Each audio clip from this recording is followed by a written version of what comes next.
multiple abandoned circuses in Gotham. It is the saddest place in the world, Gotham City.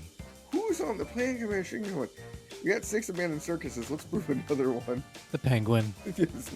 Another circus. Here we go again. It is time for Masterpiece Comics Theater, a special edition of Comic Books and Cold Ones. This is the episode where we get all fancy. This is KMac. I'm here in my 3-piece suit, but today I'll be known as Lord KMacworth III of Inkshire, which is my real name. And I am joined by someone who needs no introduction, and I will let him introduce himself. Go ahead, sir. No. Pip, Lord KMacworth. This is Sir Yexington, man of Comic Sans Letters. Tut, tut. Here to join you once again for Masterpiece Comics Theater, where we, two royal gentlemen, settle in by the fire and drink some fine oat sodas and discuss some of the finer comic books in comic bookdom. I am, of course, representing the Advanced Institute of Funny Book Studies, or the AIOFBS. There you go. And you represent them so well, sir. That is what I do. Yes. And this is our third one of these, so if you would like the previous episodes, I know you'll like this one, because we get our fancy pinky fingers up and drink some fancy beers while talking some in-depth comics with really great storytelling, really great art, and really interesting ideas. And if you like what you're listening to, you can hit us up at cbcopodcast@gmail.com. Hit us up at Twitter at cbco_podcast, or Instagram us on comicbooks_cold_ones. And we always like your ideas, or we always like you rating us 5 stars wherever you listen to and download your podcast from. Correct. And today it is our burden to educate the peasants and all the finer things in comic books and graphic novels. We do this as a service. As a service. To educate the peasants. Yes. Yeah, it is our burden and pleasure. And our education of the peasants has spread further around the world, and we have a shout out today to who? Oh boy. We have a shout out today to someone in Canberra, the Australian Capital Territory. We're worldwide. Even for the Capital Territory, it's probably uncivil, and savage. Right. All those former inmates down there in Australia. Fancy dancers and pickpockets and looky-loos. All those terms. Or former prison guard. One or the other. I think they call those old bills. We call those old bills. Do they really? Well, that's... You got to know your lingo if you're going to Lord KMacworth. You're going to speak in fancy. You're right. I mean, that is super fancy and appropriate for this episode. So what have you been up to lately, Sir Yexington? You know me, just getting ready for spring here and perusing the beer shelves as always and looking for fancy beers, and that's what I was able to do. I did make a run to the Cider House, Capital City Cider House, last week, and had their release in tune with the Cherry Blossom Festival here, of their Cherry Bourbon cider, which is an awesome cider. You mentioned that to me when we were there, that's a seasonal one they do, right? Yes. It sounded really good. It is spectacular. Nice. I took a trip to the Big Storm Brewery location in Clearwater last week, with a couple of our buddies, with Jay-Z and Aussie Mike, and got my stamp on the pub pass for that particular location. And that location is much larger than the one up by me. It has a nice outdoor seating area. You mean a beer garden? It's not really a garden. It's more of a covered outdoor seating area. We can call it a beer garden if you want to. Sure. There's no plants. No, in a beer garden, you just plant beers. You know this. Sweet. I want one. In beer bellies. You do. You plant the beer in the belly. Did you have some unclear water that you liked the best there? Oh, yeah, I did. And I have to, as usual, I'm not prepared, so I have to get to my notes. But I did take notes. I had their Vienna lager, which I thought was really good. It's a dark copper lager. It has hints of German noble hops, 5.2 ABV. I liked it a lot. And I also tried their Their Palm Bender. I like that actually a little more than the Vienna. It's a What West is the Coast palm IPA. bender? A West Coast IPA. West Coast in West the Coast of house. Florida. It has Citra and Cascade hops. Oh, interesting. I Yeah, do it's not not. like anything with citra hops in it.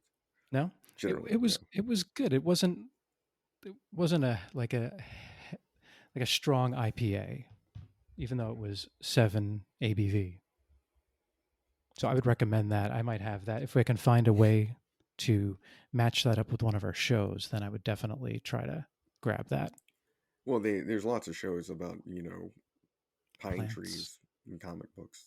Like there's Yeah. a whole pine tree universe. I'm sorry, the It yeah, palm it's tree. Earth 919 is the palm tree Just nothing but palm alternator. trees. Yeah, Yeah. nothing but palm trees. Nothing but palm trees. We could Anyway, do rails of palm sugar and then drink that beer. heck yeah. Let's do that now. There's nothing better than doing rails of sugar, especially palm sugar. Uh, so, to segue into our beers, what is the fancy beverage that you have brought today? Well, before we kick that off, I think we should do what we're talking about tonight Okay, we can do to that. segue into that. See, I just And want to so, drink what is beer, the but you go ahead. fine story we are discussing tonight, Lord KMacworth? Well, the fine story we are discussing tonight is called Batman Dark Knight Dark City, and it was released in issues Batman 452 to 454 in August through September of 1990. And it's a nice little self-contained story that meets the Masterpiece Comics Theater standards, I would have to say. Of well put together, well tidy stories that make you think and make you go And this Things that make you yarn go, has hmm. grown in popularity, from being a dollar binner all the way up to moving through things because it went on to influence future comics, which we'll discuss. But Grant Morrison's run on Batman, as well as the new dark metal, or what was that, heavy metal, Oh, death uh, metal. Dark Knight's metal. Yeah, Dark Knight's death metal. Yeah, it went on to influence Scott all Snyder those, stuff. which is very, very interesting that, this little run here. And it has been reviewed by a number of people online also as a fine comic that you should read for a number of reasons, which we go to. But first, we will get some fine ales to tell this yarn with. And you want me to go first? Yeah, go first. Okay. So I will be drinking tonight, from a trip from Right Proper Brewing Company that I talked about last time. A little Fodord aged strong dark farmhouse ale called Good Night Nobody, which I think goes appropriate with the title Dark Night, Dark City. It does. Good Night Nobody. And this is a strong farmhouse ale, is best enjoyed with savory meals and late night conversations, watching cows jump over the moon, Oh wow. or Batman, Or or Batman. solving Riddlers. Good Night Nobody was brewed with pale and 8 specialty malts to provide a complex malt profile. Uh, the esters of the yeast bringing boozy, dark fruit, and booty. Notes for And natural booty. fermentation. Booty That ale booty. was aged for 4 months in one of our American white oak foeders. Nice. And not a froder, a foeder. So this Odor. did not go to Mordor. Ah, that's important. Did you say the ABV? It is coming in at 9.7. Damn. That's fancy. It brings the funk. Yeah. So I may have trouble pronouncing the name of my beer. It is Well, that's the no different for you, who's it is. lexically challenged, It is. despite your fancy membership on the Royal Society of Comics and Sundries. Right. This being Masterpiece Comics Theater, I felt like I had to get a beer with a fancy name. So this is the Duchess de, is it Bourgogne? The Bourg Bourgeois. Bourgogne? Oh, yeah, you Correct. got a I got a fancy fancy, a Belgian beer. Oh, look at yeah, you! it has a cork in it and everything. So it is brewed in Belgium in a brewery whose name I also cannot pronounce, but I'm going to send it to you so you can pronounce it. Well, I want to hear you give it a go. It's the Give me. Brewery Verhaeghe. That's pretty good. Yeah, close, right? Brewery Verhagen. Verhagen. Verhagen. Verhagen. Now it is a sour Flanders red ale, 6.2 ABV. On Beer Advocate, it has a 92 score, which is pretty good.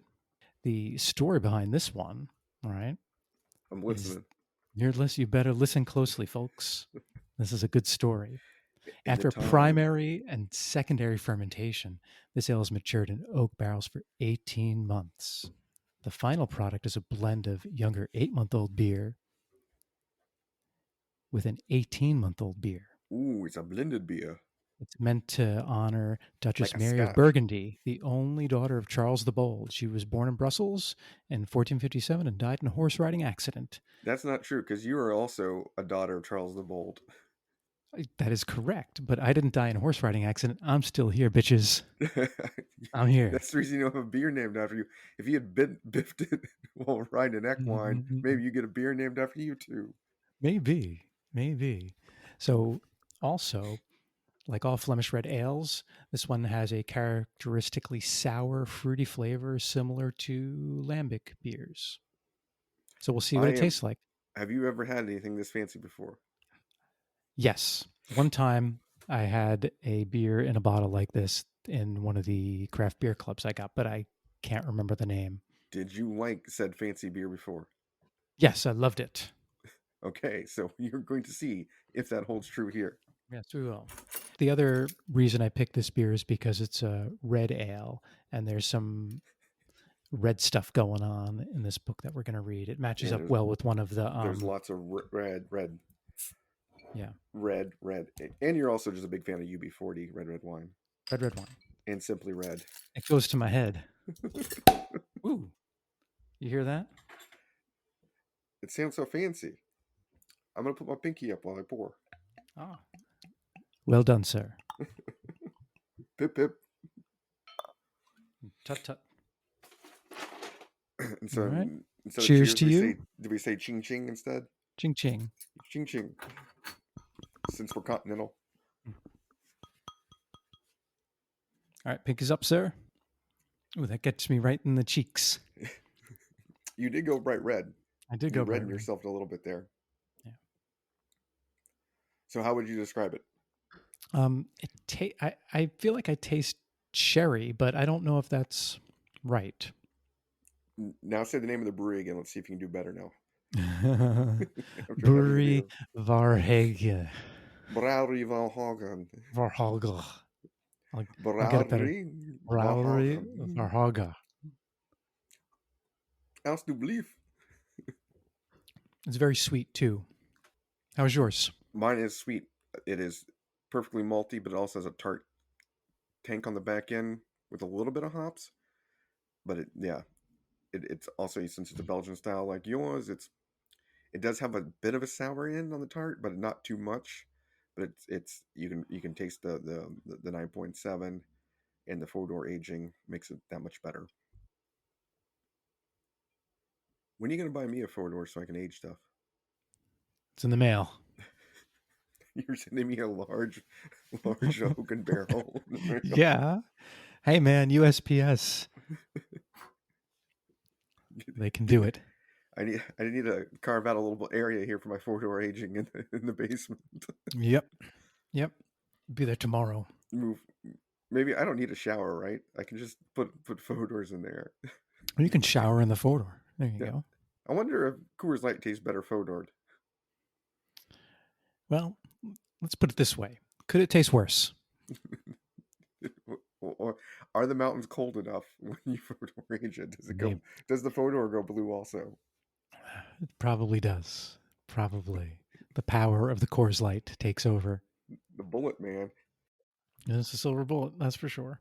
And speaking of things that go shiny in the night, that's what we're going to be talking now with Dark City, Dark Knight. As KMac read off to you, this is an original run in Batman, and it was a transition between the people that were doing Batman at the time and the people that took over it. And I forgot the names on the back end. Marv Wolfman was taking it on, I believe, Oh, after cool. this, and started his run. So this one was done by Peter Milliken, part of the British Revolution that was invading comics in the 1990s. and he took this story dark, so dark they thought, the reviewers all think this kind of led to vertigo. Everything was being vertigoized. This kind of looked at like a mainstream vertigization of Batman, even though they had already started the vertigo line. The main artist is Kieran Dwyer, and his art is, I think, pretty solid for the storytelling, and because he has two different styles. Like, as we'll get into it, there's an old timey style he uses to tell stories of Gotham in the past, and then more modern style.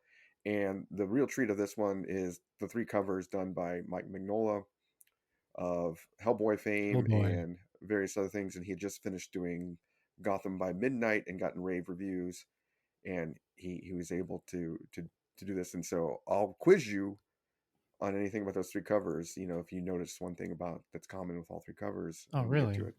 Okay. So, what is a little known fact about Kieran Dwyer's family life? Um, What connection does he have to another famous comic book creator? he is married to Dwyer Kieran. He is. He's married to Kieran Gillen, actually. Ah, No, I'm just joking. Just joking. No, no. So in the little DC bio, it says that he was for a time the stepson of John Byrne when Byrne was married to his mother. ah, Interesting, huh? and that's how he. I can see a little John Byrne in some of his art. It's not quite as you know structured. The human's art is so structured and round, but I can see a little bit of the influence of getting his pens erased as a child and overdrawn by John Byrne. Give me that, kid. That's not how you do it. See, This is how you draw the bats. I don't know why. I don't know why John Byrne, Englishman, talks like he's from New York, but me either. You pick stuff up when you work for Marvel in New York City. but this one throws us fully into the story. Kicks off in 1765 as a recap being told by a man named Jacob Stockman, writing in his journal in 1793 about an illicit occult event occurring in the town of, at then, do you know what the town's name is? Well, it's like Gothamville or something, right? No, it is I missed it. Got Home. Got home. That's right. So in the closest Dutch that would be God's Home. And I went Googling around to see if that's what actually Gotham came from, like New York and everything, and no. Mm-hmm. But It's a good this is story. the It should first have, right? time, I think this is the only time you've seen in any of the Batman comics or DC comics it called Got Home in the written journal of Jacob Stockman, which is interesting, which finally, gave a reason that where the word Gotham would come from. Yeah, you think they would have carried that through, right? You would hope Would have so. made sense. But what is Jacob Stockman telling the story about in that kicks this story off? That because you start off, kids, in medias res, you don't know what's going on. Just here's the story getting kicked off. Yeah, so Stockman is a part of a cult, and it takes place essentially before the Revolutionary War, and 11 years it before. 11 years before, and he is in the cult of the bat, and his cult has one specifically very interesting member, and that is the one and only Thomas Jefferson, or as we like to call him, TJ. Why is TJ getting down with the Colt? I don't know. I mean, this is before like he's like I gotta get my credit up so I can write a declaration or something. Is that what he's saying? I guess so. So it's really weird that they, out of all the founding fathers, that they decided to put Thomas Jefferson It's in here. not that weird if you actually think about it. What color is Thomas Jefferson's hair in Is real it life? red? Is it red? He's a redhead ginger, Mm, so obviously he's a warlock, that's a true. soulless You know, warlock. yeah. I mean, clearly he didn't have any friends. That's why he had to join this cult. Well, yeah, no one's no one's hanging out with a 1700s ginger in short pants in Thomas Virginia. Jefferson just trying to fit in. Which also, where's Gotham in relation to Virginia then? Because I didn't, you know, Thomas Jefferson didn't travel a whole lot. He really liked staying in Virginia. Hmm.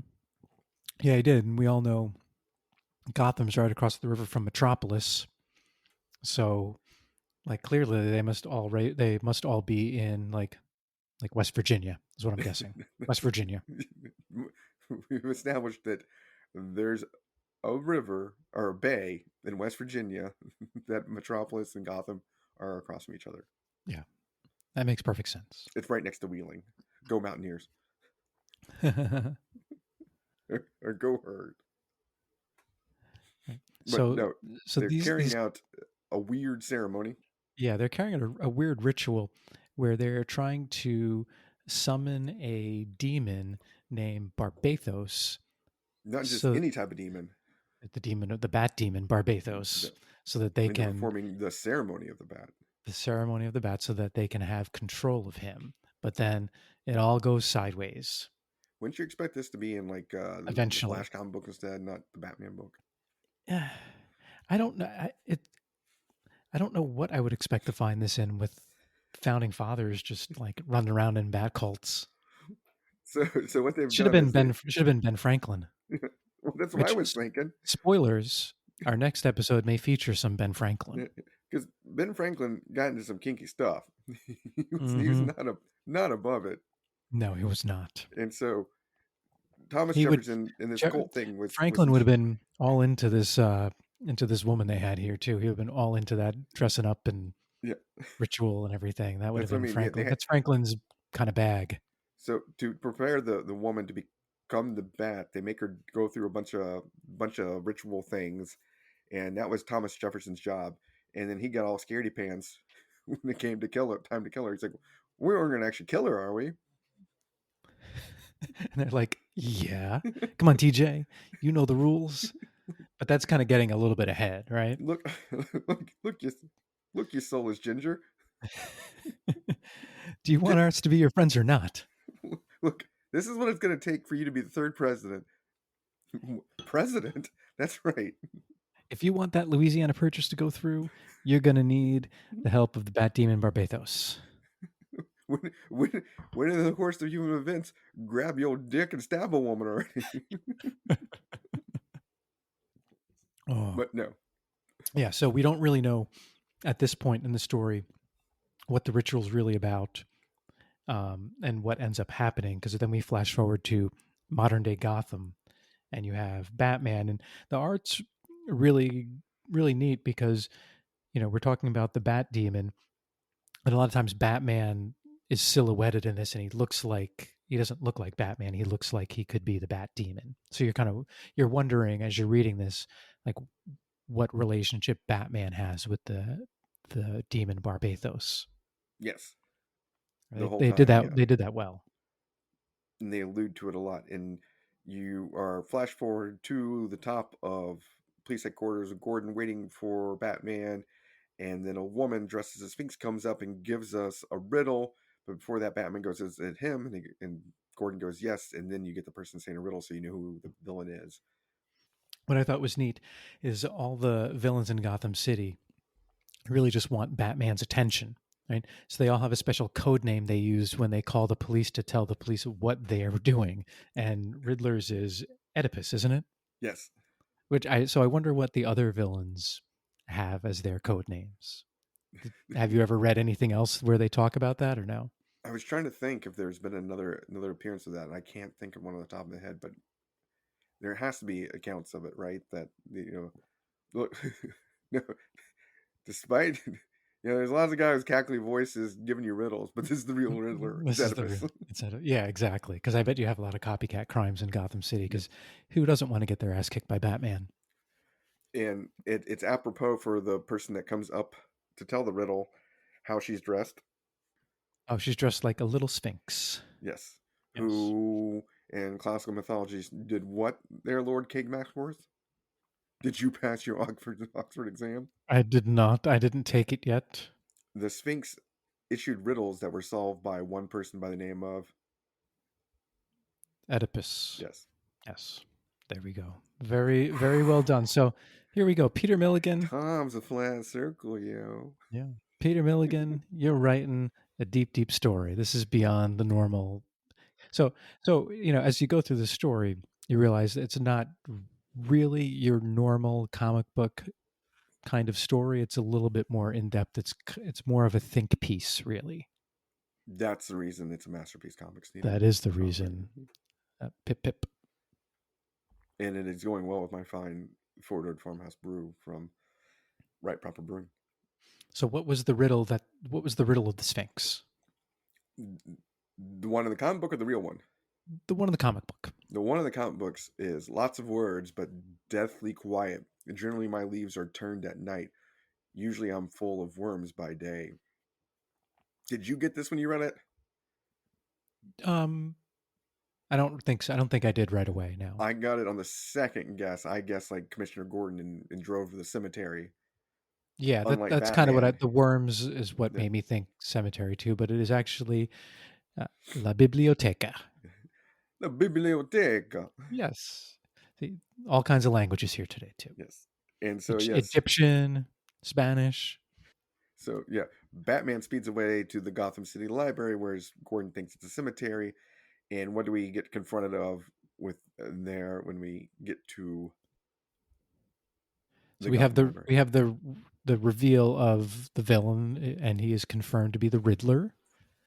But this doesn't seem to be the normal Riddler. He's not just pranks and riddles and heists. He's all murdery. Yeah. So he has stepped up to murderer, not Riddler. right. Yeah. Murderer. Yeah, he's all about killing anything in this book.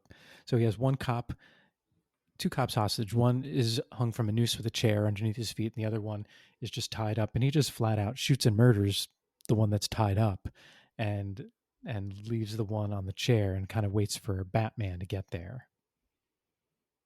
And when Batman gets there, he kicks that chair away to hang said security guard. They're not cops. I don't think they're right. Oh yeah, security guards. They're like, I'm getting $5 an hour. Take all the damn books you want. Yeah, Riddler, man. just leave me alone. In 1990, it was more like 4.25. I don't care what you're doing with the microfiche or the Playboys. Just leave me alone. I'm only getting 4.25. Yeah, so Batman. Do you remember that when we worked at the library at our university? And I do. You get the Playboys out in microfiche. Oh, did they have that? Yes. Oh, that's you had funny. to go special ask for it. Why would that so weird? Booby. Booby. So, excuse me, sir. I would like to do some very serious research on Miss October 1972. This must be a serious project you have going on. Yes. So Batman throws a well-placed batarang, cuts the rope, gets the security guard down, and has to give him CPR mouth to mouth in order to keep him alive in time for the paramedics to get there. Did you go, ooh, he totally made out with that security guard? I was like, this is sweet. I didn't know Batman was in love. Good for Batman. But we did have a segue there too. Also, this episode has a lot of spoilers. We forgot to tell you. Yeah, like if you're going to read this comic, you should just read it first. Pause here, read comic, come back. 3, 2, 1. Welcome back. All right. I hope you read the comic and you enjoyed it. So the segue back to our good buddy Jacob Stockman and TJ in that ritual. So this is the part where they're about to sacrifice the nice young lady, and TJ chickens out, and Stockman starts yelling at him, and then the bat arrived. The Bat Demon. Yep, the Bat Demon, and that's all we know. Or what they think is a Bat Demon. Yeah. And they get all freaked the fuck out and shit their pants. They do. And then now one of the other security guards, I guess, or a police officer, gives Batman a cassette tape with the hanging man on the title. And that's where the Riddler leaves his next clue or his next riddle. I'll let you be the riddle reader again if you want to. Okay. You did so good before. So we find out also that the Riddler has stolen 4 babies, all 1 week old. See, this is a really serious Riddler. He's getting his shit in. Yeah. He Yeah. is he. So who plays the Riddler in the new Batman movie? I don't know. Okay. It's a good question. I can look it up. You talk. Okay. So the next Riddler is, ready? I'm a bank with no money, but I've all different types. And that's literally what it says. I'm a bank with no money, but I apostrophe VE all different types. I Did got you get this this one. one? Yeah, I got Yeah. this one. Did you get the hint, the extra hint in the clue? Oh, the In the riddle? IV. Yeah. IV. Yeah. No, I Yeah. did. I did not until you just mentioned it. I know. I Look how much didn't. I didn't need to. you would make a terrible Robin. I would just run it through the back computer. The actor who plays Riddler in the new Batman movie is Paul Dano. Dano. Oh yeah, yeah. The fine young actor Paul Dano. Yes. Yes. Have you seen the new movie yet? I have not, because I don't have 3 hours of my life yet to give away. Yes. Same here. But it's going to be on HBO Max in like Next week. a week and a Yeah, half or couple weeks. something. Yeah. So I shall see it then. But yes, the answer is of the blood blank. Yeah, this one we both got. This was an easy one. And so Batman speeds along to save a baby at a blood bank, where the Riddler is once again all maniacal with his henchmen, holding a baby who he tosses to Batman and then runs out. And what happens to the blood bank? All of the blood explodes all over Batman, essentially. Because the baby that Batman catches isn't really a baby. It's a Dummy baby. bomb. It's a dummy baby bomb that explodes blood all over Batman. So Batman is as red as my fancy beer. Pour it on yourself, just so I can get the visual and the Okay. people out All there. right. I'll pour one out for the Duchess. 3, 2, 1. But no, the next panel after this that was pretty awesome. It actually created some tension because Batman speeds away and his Batmobile to chase the Riddler, and then the Riddler like throws the baby on the road. Yeah, he throws the baby out the window. Yes, and Out the car Batman has window. to slam on his brakes not to squish the baby. So this is not. Yeah, this is Riddler amped up to crazy town. And one of the henchmen even says, I think in this one, is that this Riddler is now starting to make the Joker look sensible, positively sensible. Right, right. One thing I do like about the henchmen, especially the ones he just fought, is he just beats the junk out of these guys. There's a great scene of him just like a panel. I mean, of him just like smashing this dude's face right into a brick wall. Yes, It's pretty good. And yeah, the artwork is very similar to what like DC house style looks like, I think, during this time. But there are some little touches here that I think make it stand out from, just okay. I think it's pretty good, really it's good. got some Neil when he does the current stuff. He's got some Neil Adams stuff, but then he does have a different style when he's doing the 1765 flashbacks, Right. making it look grainy. Yeah. I have trouble reading cursive from 1765, so I don't know. You You didn't take your cursive 1765 reading class? I go to the National Archives weekly to read the Declaration of Independence just so I can practice. Good job. And they shoo me away every time. Mm-hmm. Little known fact, they don't let Nick Cage into that building. Bet you know that. Yeah, no. That not again, not after the last time. I mean, it's one thing to do it, it's another thing to make a movie out of it. So when he finds the baby has a card with the next riddle on it. Right? And that riddle is, hey, bats, let rip, like as in Byron's Parsiana, seek out less often sought than found. Yeah, that was a tough one that I didn't get. I mean, RIP, RIP kind of makes me think graveyard, but it didn't seem like they would do graveyard since graveyard was what they thought the first one was. So I wasn't really sure on this, but since I did the looky-loo in the first one. Right. But thankfully, I had Alfred to help me solve Yes. that riddle. I didn't go Google because I read ahead the panel and read Byron's Parciana, but Alfred, being an educated lord like we are, an Englishman, Yes. he recognized the next line is a soldier's grave for the best, the the best. And so they both The best. realize, in a shocking thing, it must be the Gotham Military Cemetery. So off we go. And Batman speeds away. Yes. First, he takes a shower. He's covered in blood. He is covered in blood. So He's got a nice shower. For 1990s, that shower looks like a 2000 showers with the heads on the side and everything and the steam. it does. It does for I mean, sure. the rich are ahead of schedule on these things. It looks like he has a double toilet in there too. Did you Ooh, notice that? that's a bidet. Ah, he's ahead of the game in that too. Batman ain't wiping his ass. Batman's getting a warm shot of water up his hoo hoo to clean That's it true. out. Yeah, the bat bidet. Batman studied with the Yakuza. He's been to Japan. He knows he needs his ass cleaned properly. Having been to Japan and every toilet having a bidet feature, they must, when they travel, look like us, like just like the most uncivilized barbarians in the world, that we don't have this. That's crazy. They feature have on it on all of them. all, even public toilets. Wow. And you went to Japan how long ago? Like more than 10 years ago, right? No. This is like 6 years ago, 5 or 6 years ago. Oh.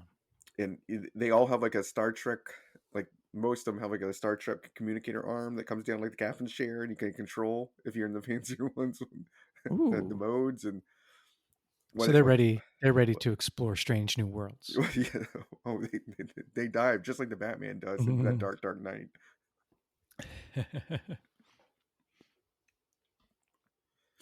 So now we're off to the military cemetery. And this is my favorite part of the whole series here, when he gets to the military cemeteries, because out of the ground start coming what zombies, Brains. brains, and they're good looking. And this is before the zombie craze. It is. This is So 1990s. So Milliken is like 15 years ahead of his time. 10. Yeah, no. 20 years ahead of his time. and I'm sure Kieran Dwyer's like, a what? What? We draw a what? My stepfather said never draw a zombie. That'll never go anywhere in comic books. Right, so he has zombies he's fighting. Yeah, out of nowhere, zombies start attacking him, which is awesome. They come out actually out of the ground. Yeah, Riddler is watching on a closed circuit TV, positively cackling, calling it a dance macabre. He is. It's amazing the closed circuit TV technology villains have. Well, it's all If stuff, only man. if only the rest of the world had closed circuit TV technology like supervillains. Well, so just like Batman has a bidet, villains get closed circuit TV. That is true. Pre-internets. Yeah, so Batman's struggling. There's too many zombies. This is like a real fight. It's a good one. And this is also one of the times where his henchmen are like, one of them goes, "What's happened to the boss? I've never seen him so crazy or bloodthirsty." Yes, cackling crazy. Batman eventually figures out that the zombies are robots by breaking them. Now, I had a question on that.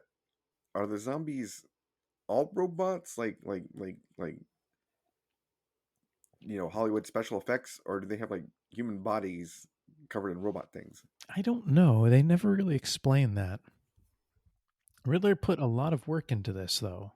Because he says the dance macabre, and a dance macabre means you're dancing with like a dead body or a skeleton or something. Right. So I would imagine that they were, I guess, recently deceased, that he reanimated.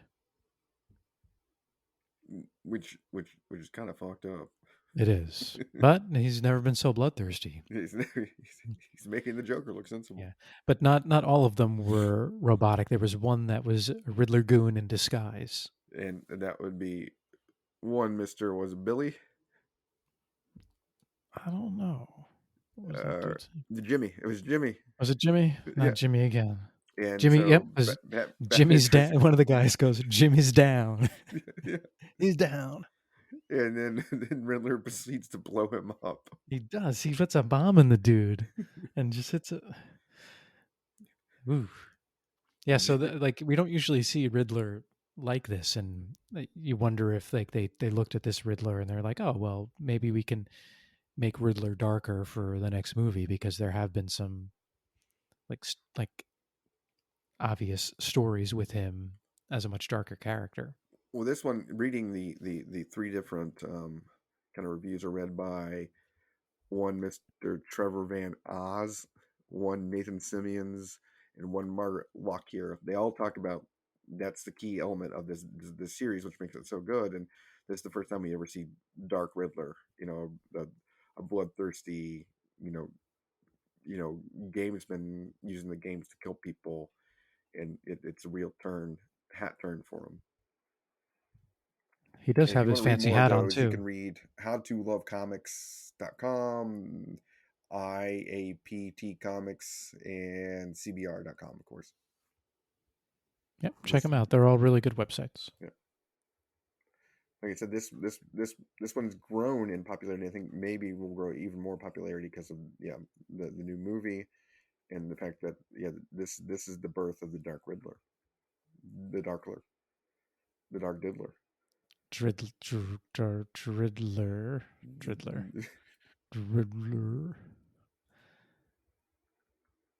And so Batman sees Jimmy blows up, and then he sees another riddle on, but he finds a baby. So we've gotten two babies back. He finds another baby by a tombstone, and there is another clue on the tombstone, or another riddle, I And should say. even before that, the Riddler has a chance to run Batman over with his van and doesn't do it. Like his goon is driving and he takes the wheel and swerves out of the way because he doesn't want Batman dead, which is different for the Riddler, especially Riddler who's this bloodthirsty. But so that happens, and then Batman finds the baby, and there's a riddle on the tomb, right? Yep. And said riddle is, you'll find another little tot at the 25th who was shot. Yeah, interesting, right? I got this one right away. Yeah, I mean, he's referring to where the Waynes were shot. No, no, well, no. No, well, No, I like that's kind of what I thought when I read that riddle. which was close, but he it just being happenstance. We find out because as we're going through this whole story, you're going through the whole idea, like you said, of the bat being the Bat Demon in the city, and Batman being the night, the dark night, the dark city, and the 25th who was shot was, of course, the 25th president of the United States. And who was Oh that? yes, it was McKinley, of No, course. Thomas Jefferson. Well, I was gonna say he's the second best president after Thomas Jefferson, William McKinley. Who is the 25th president? And so Batman realizes it's McKinley Street in Gotham that he goes to. I don't know how big McKinley Street is because he just realizes it's McKinley Street, but he instantly goes to a bar on McKinley Street, which I want to visit when I go to Gotham. It is the best dive bar I've ever heard of. Milliken's Tavern, with a sign that says "All Night Bar, are conditioned." And so he stumbles into the bar, of course, and there's loads of nothing but drunkard peoples. But we do Yeah, find out McKinley Street is nearby where the Waynes were shot, and Batman wonders if the Riddler knows who he is because he's making this a personal clue.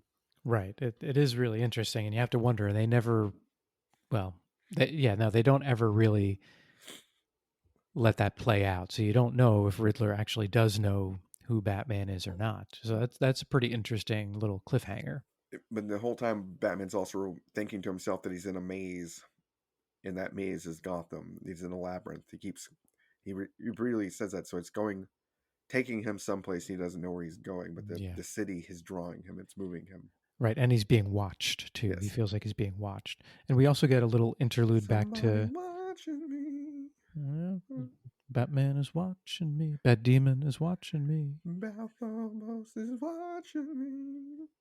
Yeah, Looking at me. so we get the Was what I see in Milliken's uh Tavern are conditioned. so we get a little. We go back to 1775, and we see 1765. 1765. You're off by a Correct. decade, bro. I'm sorry. Story's ruined. The end. That sour Flanders ale is making you sour as Flanders. I know. I can't read my numbers. So we learned what happened when the ceremony of the bat was interrupted. So the bat demon arrives, and Jacob Stockman and Jefferson pretty much scared shitless, and all the other guys too, and they run out of the basement. They leave the lady there that they were going to sacrifice, and they nail the floor shut, and they go. Yeah. And Stockman, you say here, moved his ass to Canada after Yeah. that. It's He like, got so scared he moved his ass to Canada as he sold all his property in Gotham and moved his ass to Canada. you're like, bye bitches, I'm out. I'm going north of the border. I'm going straight to Timmy Hortons and give me a crawler and calm my ass down after seeing some bat demon. And now that same place has a Colonel Parker's Chicken and a Gorodetsky tattoo parlor on it. And we find out Some good chicken after there. the next clue. Yeah, we find out the next clue when we find out. Well, But at the bar, a truck backs in and two rabid dogs jump out of the back of the car that crashes into it. What are those dogs? what kind of dogs are? Is that what kind of dogs are there? They're Yeah, pit bull terriers. Pit They're the bull terriers. fiercest dogs ever. So 1990s, like late 80s. They're not just pit bulls. They're just pits. They're referred to by their full who's it Like breed kennel name. name of America. Name is pit bull terriers. The meanest of dogs.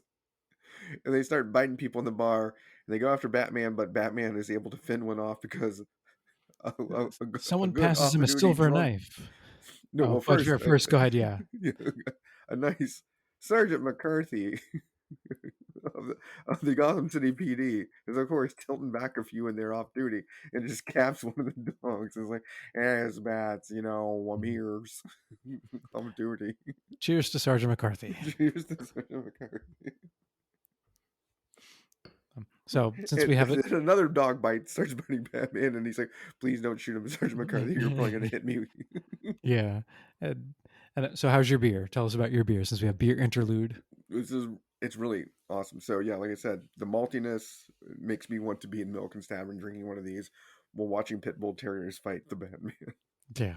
And say good night, nobody. What kind of beer is it again?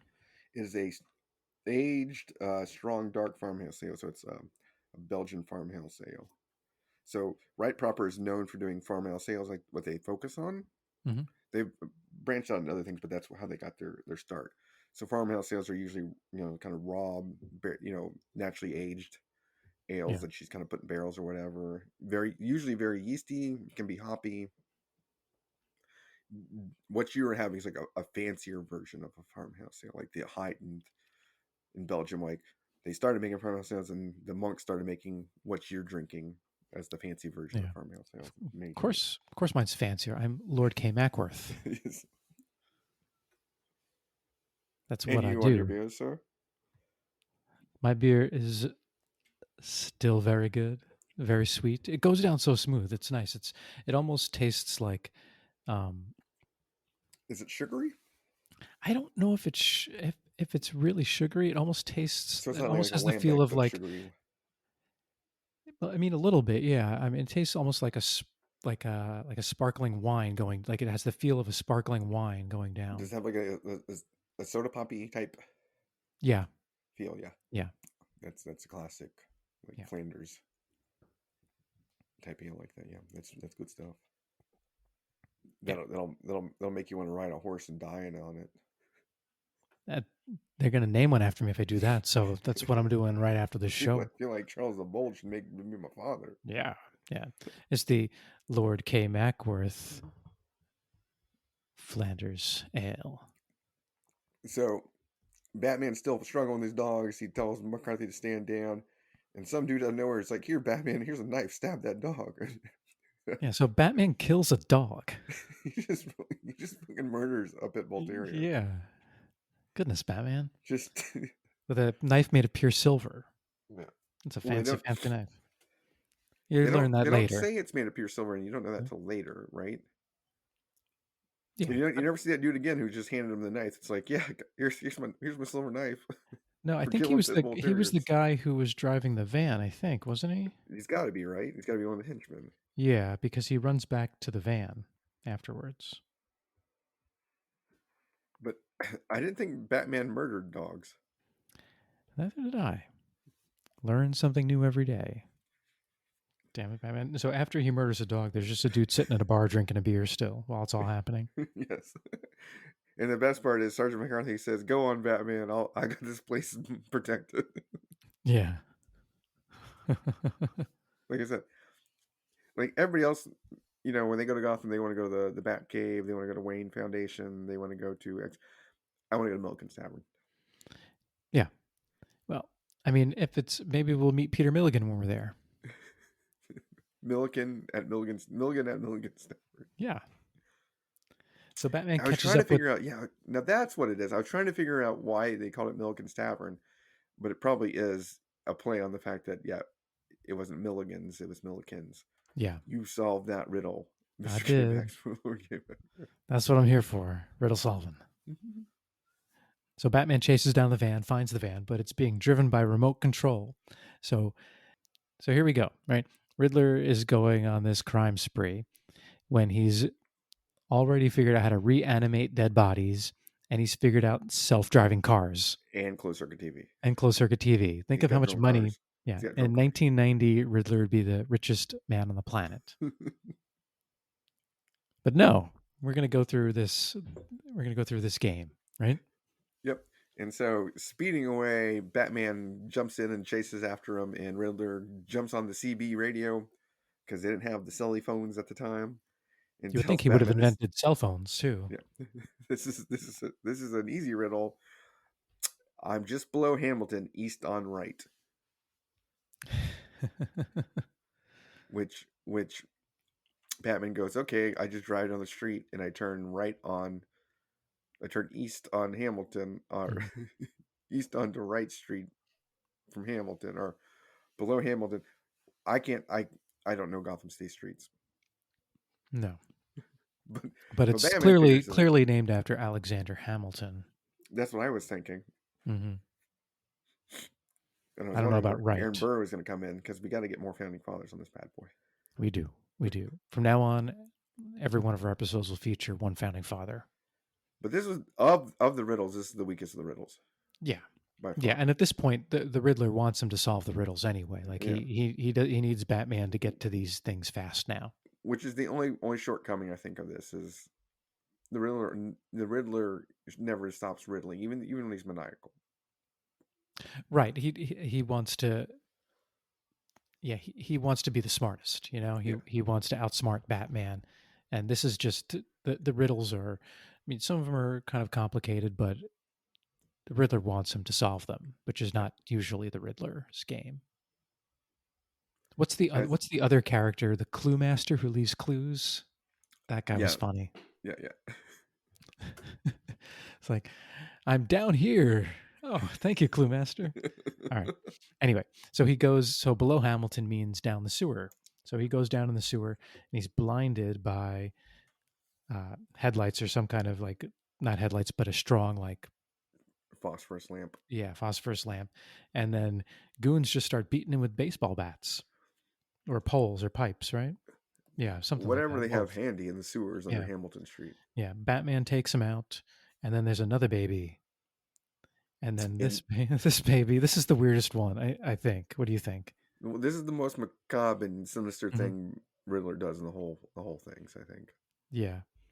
So he's got a crib there, and what does the Riddler do to the baby to infuriate Batman? He blocks the baby's throat with a ping pong ball. What? Yeah, come on, Riddler. What are you doing? And it's the perfect size. He makes sure to check it out with his henchman.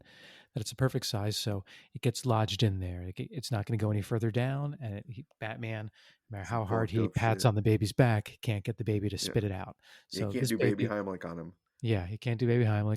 This baby gonna die. The baby gonna die, except for Batman knows a little thing Dead baby, called dead baby. field surgery. He sure does, and he happens to also still have what? A silver knife A silver knife. that he stabbed a pit bull terrier with. Mm-hmm. So he uses his bat tracheotomy kit to perform a tracheotomy on this baby. Baby tracheotomy in the Hamilton sewer with a silver knife Yeah. that was stabbing a pit bull terrier. Yeah. I ain't saying it's sanitary, but you got to do what you got to do when you're you got a baby with a ping pong ball in his You know, mouth. I'm kind of disappointed in Peter Milliken because, like, I've seen this trope so many times: baby with a ping pong ball in his mouth and In the tracheotomy. I sewer. mean, in the sewer. Like, come on, Peter Milliken, you got to be creative with this stuff. I know you're part of the English Revolution, the English invasion, but come on. Come on. Stop rehashing your old stories. I remember when Peter Milligan wrote X-Men in the 2000s and Havoc got a ping pong ball stuck in his throat. I'm like, great, another one. Thanks, Peter Milligan. and Cyclops did a tracheotomy with his eye beams. He did. And they made sure the ping pong ball had no metal in it, so Oh no, Polaris no, couldn't pull sorry, it no. out. The Cyclops couldn't do it because Couldn't. it doesn't work on Yeah, it's just Havoc. a, So it had to be Wolverine that did the tracheotomy with his claws, right? yes, it was. Yeah. I apologize out there, nerds. What are Do you not write thinking? us any more emails. We just lost listener for that. We lost Uh, Snickty 234. These guys don't know what the fuck they're talking about. So Batman performs a tracheotomy, rushes the baby to the hospital. The baby doesn't die, but the baby's in serious condition. No shit, it's got its throat cut open. It's got it's got a ping pong ball in its mouth. Yeah. And Batman is not happy. And I'm a little disappointed the Riddler didn't go, this isn't a ping pong ball, it's a table tennis ball. Right. You would think he'd be more fancy about it. Yeah, with his details. Not ping pong. Table tennis is an Olympic sport, not ping pong. Forrest Gump ever knock a ping pong ball in anybody's mouth? I don't think so. He's But he pretty hit good with people in ping the pong head with ball. it. He Yeah, hit he's people in the pretty head good with it. He is. That's a specialty. Ping pong in China. Is Forrest Gump mutant? He has too many different powers to be a mutant. Really? I think so. It's like ping pong, running. He has, well, really, like if he had a mutant power, it would be like Domino's mutant power. Good luck. No. Yeah. He's good at he's good at ping pong and he's good at running. He made a multi-million-dollar company on Well, I mean shrimp. that was just shrewd investment and knowledge of the shrimping industry. That was and luck. Excuse me, sir. He knew a hurricane was going to come through. And knew it took his boat out, the Jenny 1, offshore to make sure it didn't get crushed in the harbor. With the able stewardship of Captain Dan, his first mate. Lieutenant Dan. Yeah. So, yeah, I mean, ping pong powers, running powers, and weather and good luck powers. I'm saying he's mutant. He could be a mutant, sure. It's a lot of powers for one mutant, though. He's an omega mutant. Which makes me wonder Omega if his younger son's also a mutant. Also, we know Jenny's not a mutant. We know Jenny doesn't have a healing factor. No. Oh man, no, but we know that the kid sees dead people, right? Yeah, we do know that, And we do know that the kid, doesn't was start was a any more was a movies after that. was a robot. No, he was a robot kid in AI, and then after that, all he was the like whatever his powers were in The Boys. Oh yeah, he does finally get work again. Yeah. Not for long in The Boys. Yeah. Spoilers. Sorry. But he does get work. I think so. We do know. Yeah, his son does inherits mutantism. Yeah, he does. Son does have superpowers eventually. Full Heard it here circle. first, kid. Yes. This is the kind of stuff we save for Masterpiece Comics Theater, everyone. So the final clue. All right, so he gets the baby, so he gets another clue.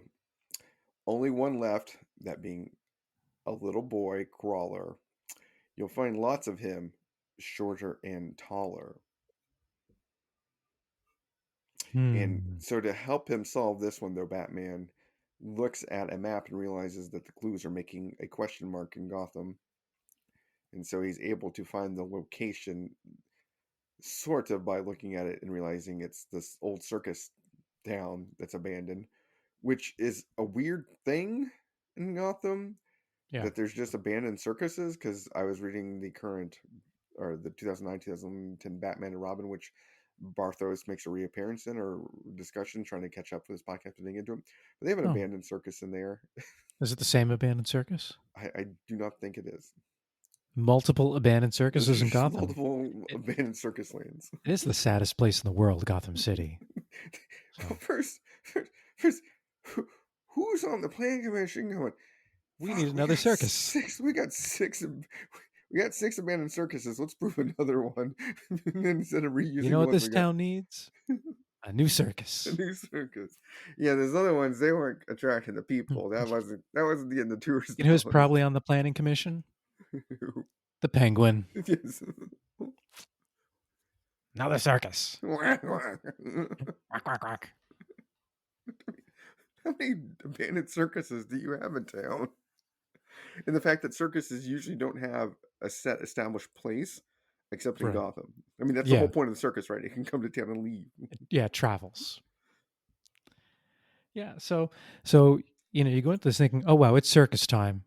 Not really. Hall of Mirrors. Well, he Fun figures out the clue being, yeah, find yeah, lots of them shorter and taller. taller. So he goes into the Hall of Mirrors, and there's lots of shorter and taller Batman in there, but then there's also the greatest of all time is in there. Fighting one-on-one with the Batman is a billy goat. It's a billy goat. Yes. Just kids, a billy goat. Nothing fancier, just a billy goat. A billy goat, the baby, and a goon with a flamethrower. Of course, because if I was going to write a story and I could put any four random things in a Hall of Mirrors, right? It'd be Batman, a billy goat, a baby, and a dude with a flamethrower. That's it. And what does said flamethrower man make Batman do? He just makes him like dodge the flame. We make some dance. Makes him dance. Yeah, he makes him dodge the flame by dancing. Dance, Batman, dance. Mm-hmm. And the billy goat's like, why am I here? Why am I here? I got nothing to chew on. I can see myself in these asshole mirrors. I'm bigger, I'm taller. I don't get the shit. Yeah, but then the goon just leaves. Yeah. And Batman's left alive with the baby and a goat. And then Batman's like, I got a baby. What the fuck? What the fuck, kids? And luckily, Batman had figured out where to go next, because he had looked at the map and figured out they were making a question mark. And he was going to what was known as Stockman Square, going back to Jacob Stockman. Yep, our which was Stockman's farm. Yeah, our cowardly narrator. Yeah, who had sold the farm and ran his ass to Canada for sweet NHL season tickets for the Canadians. Maple Leafs. Yep. And some Tim Hortons and lots of maple syrup. And some Labatt's. And some Labatt's and some moose head. Yep. And say sorry, not sorry.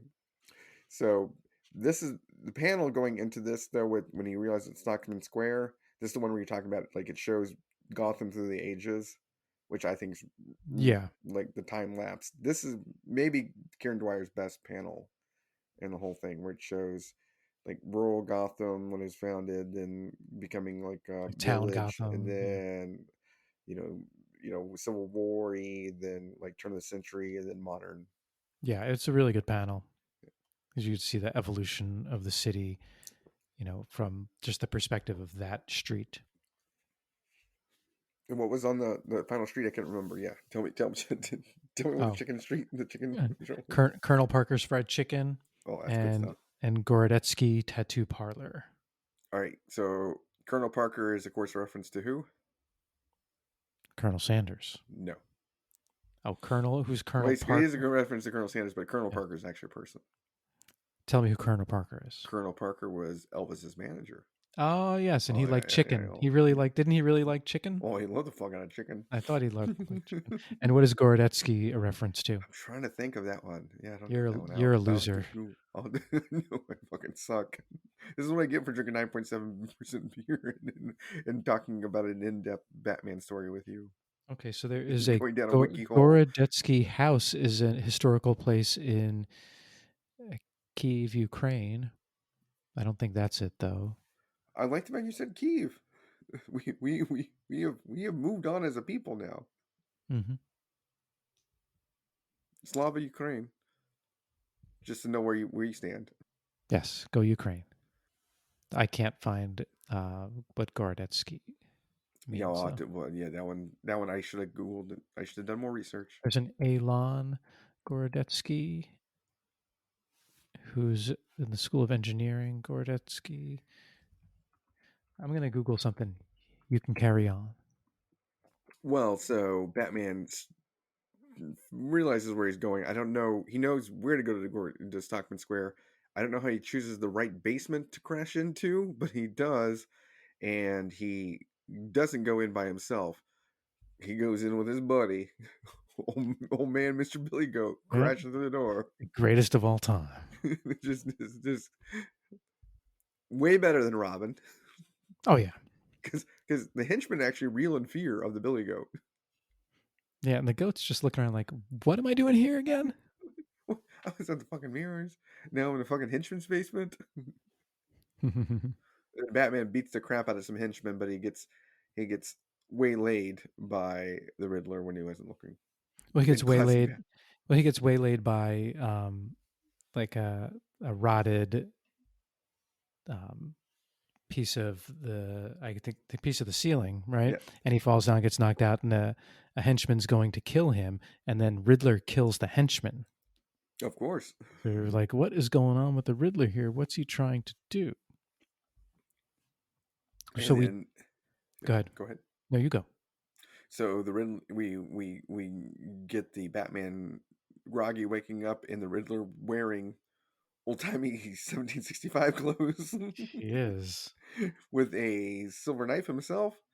And he says, haha, and he tells his story that he found a book in a heist that told about the ceremony of the Batman, the ceremony of the Bat, written by one Mr. John Stockman, or Jacob Stockman. Jacob Stockman. It's called The Confessions of Jacob Stockman. And it was, since it was written in Canada, it's all just sorry. Mm-hmm. Sorry. But it tells the ceremony of the Bat. I want to tell you about the ceremony of the I Bat. want to tell you about this. And Riddler has been compelled to complete the ceremony himself, whereas before the lady that TJ had groomed to be the Bat, Batman has gone through every step of the dance to be the new Bat with each of the Riddlers, which were, if you want to count them down with me, you do one, then I do two, then you okay.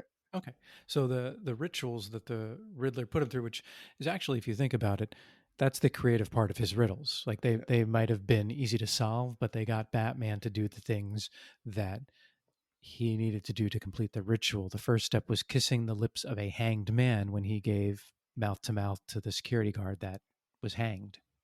The next is bathing in human blood when you got a bomb baby in a blood bank. The third is dancing with the dead in a dance macabre. So he danced with all those zombies, and he fought against the goon that was dressed like a zombie that the Riddler blew up. And what's number four? Slaying a wild dog with a silver dagger. This one was a reach for me, Milliken. Yeah, I'm not sure how that happened. But he did stab a wild dog, and Milliken stabbed him with a silver dagger. Yep. And this fifth one is slitting the throat of an unbaptized child, which that was the Riddler's most sinister scheme, and he got Batman to accomplish. Getting him the way to do it. Yeah, by far. Yeah. And the fact that they only got 1 week old babies, so they couldn't be baptized. Mm-hmm. That's true. That's a good point. And what was He number was selective in 6? his baby stealings. He was. And he was just going to a hospital and take those babies? Did they even say?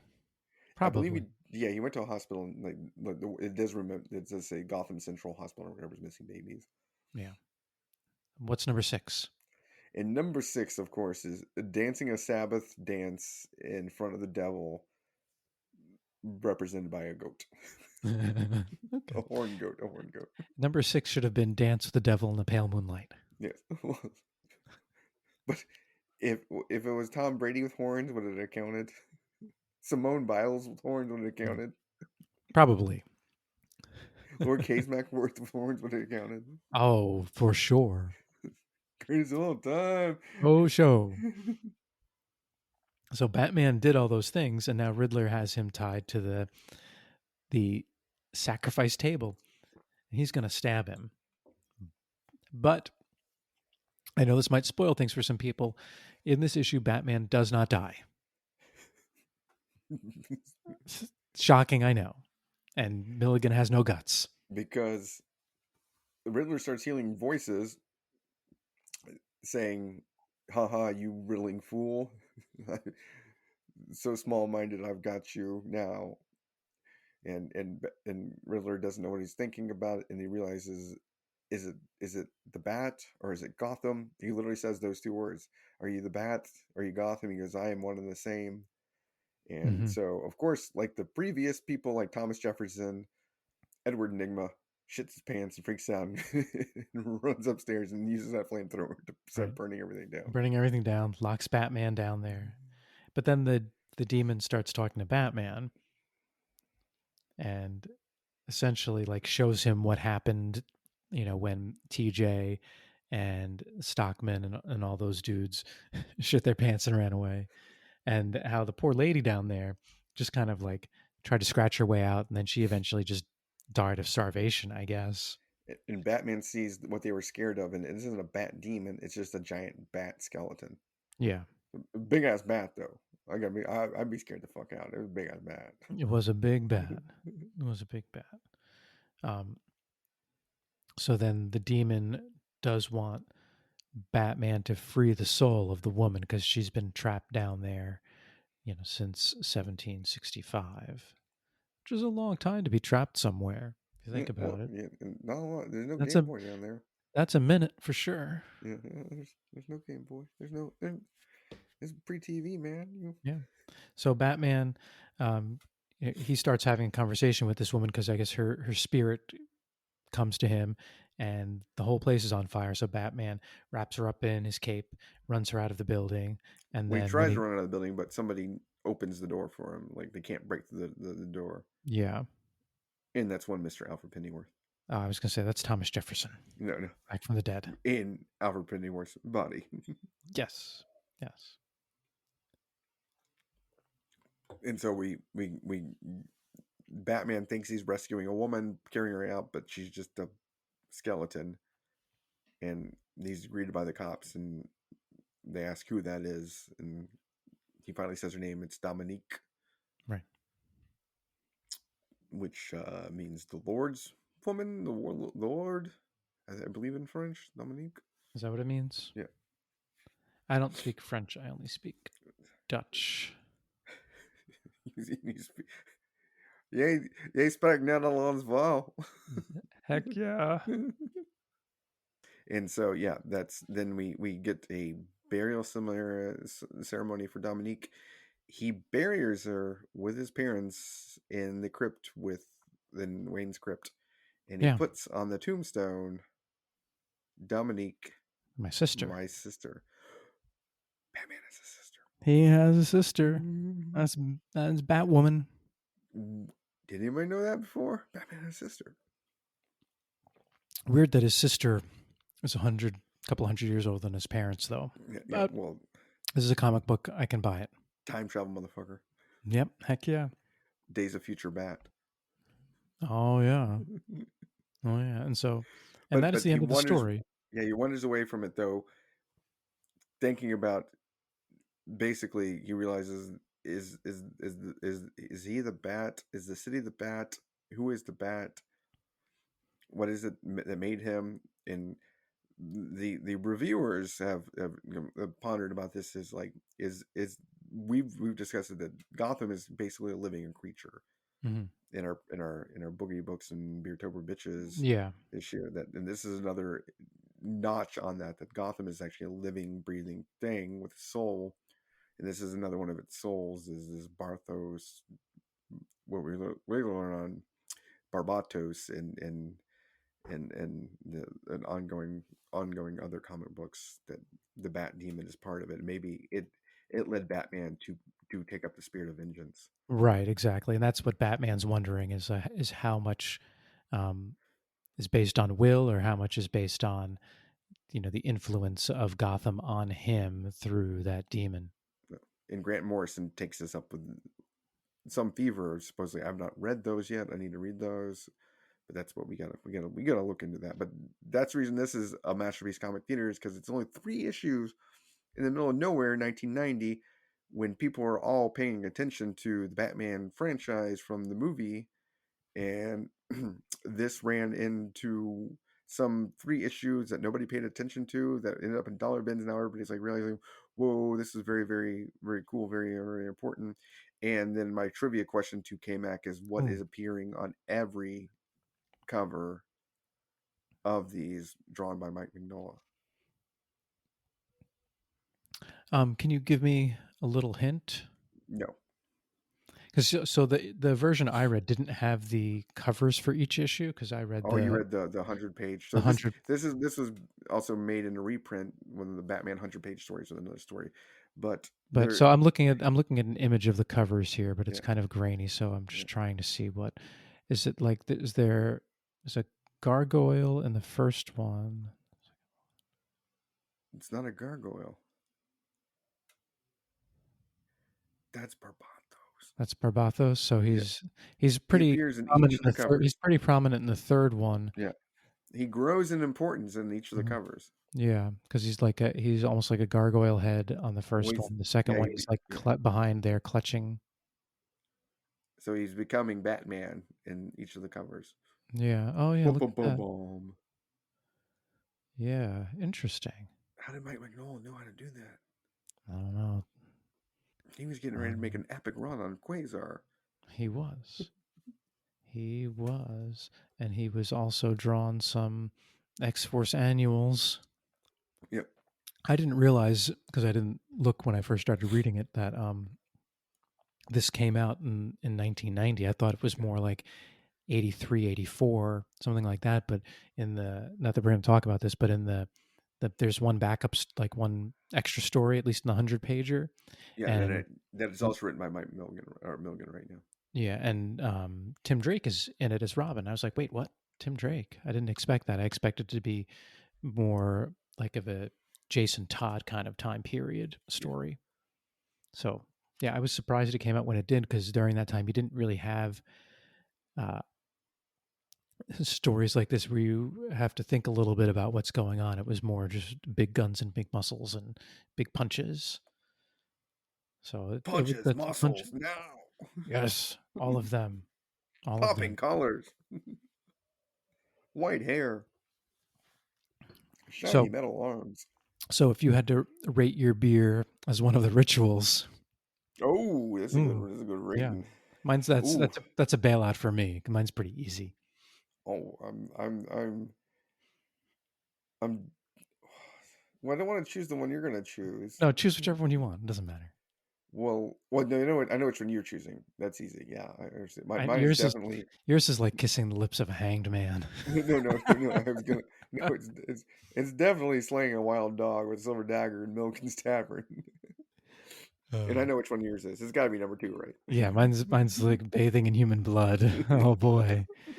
Like whenever I drink this beer, I'm like, this is just like that time I bathed in human blood.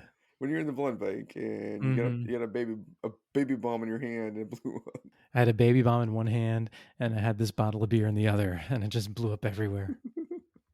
But overall, of the Batman stories you've read, I mean, it's not going to be your number one Batman of all time story, but I think for a 3 issue one off story, it may be my number one of that type of story. That's not like hey, no, like a it's my number 10-issue two after. arc, It's my or number two after the one we started off Masterpiece Comic Theaters with Where Were You in the Batman? yeah, because that was a 4-issue. Yeah, it was 4 issue. That one's probably number one. This may be number two I've read. Yeah, it might be like of a short, because you have stories like Hush, for example, but that's like 10 issues or 12 Yeah, issues or whatever. where they've taken a year to plan out everything. Where this Yeah, was like, you got a week, kids. You got 3 comics. Do what you can. yeah, yeah. So yeah, this is a good story. I enjoyed it. It lives up to Masterpiece Comics Theater. It sure does. Indeed. Indeed. As always, if you want to talk to us and suggest other things for Masterpiece Comic Theater, you can email us at cbcopodcast@gmail.com, Twitter us at cbco_podcast, or Right send us there. pictures or emails or whatever on comicbooks_cold ones on Instagram. Rate us 5 stars on wherever you listen to this podcast or download your podcast. We enjoy that greatly, and we also like all your hate mail that we get when we do one of these. Yeah, Also, and beer suggestions and more beer forward episodes. We are always willing to do those. yes, and also write us a review if you're so inclined on any of the places that you've listened to this podcast. We would really appreciate it. Once again, from Masterpiece Comics Theater, I am Sir Yexington, man of comic sans letters. This is Lord KMacworth III of Inkshire. Good night and good day. And Godspeed.